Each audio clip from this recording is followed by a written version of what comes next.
Assalamualaikum warahmatullahi wabarakatuh.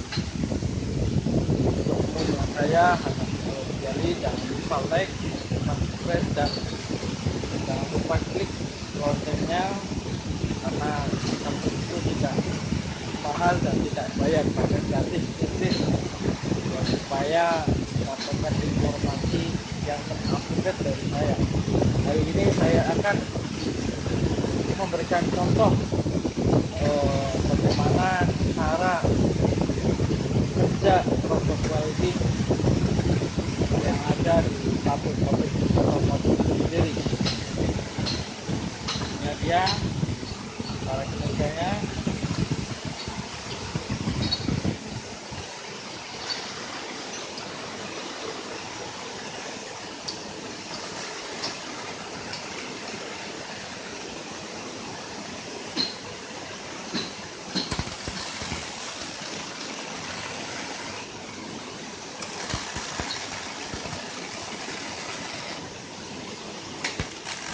Kecepatan welding itu bisa kita atur mulai dari speed di monitor, mau cepat mau pelan,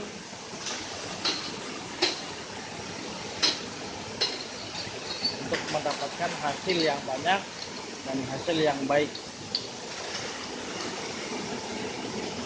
Dan untuk mendapatkan hasil yang baik itu perlu adanya teaching. Teaching itu adalah dimana kita harus meletakkan titik-titik sesuai dengan yang kita inginkan, atau sesuai yang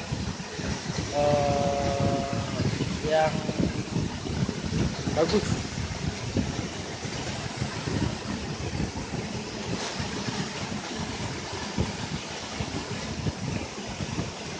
Oke kawan, mungkin baru ini saja, makanya tetap like, subscribe, dan klik penjelasannya biar dapat informasi dari saya yang lebih lanjut. Oke, terima kasih guys.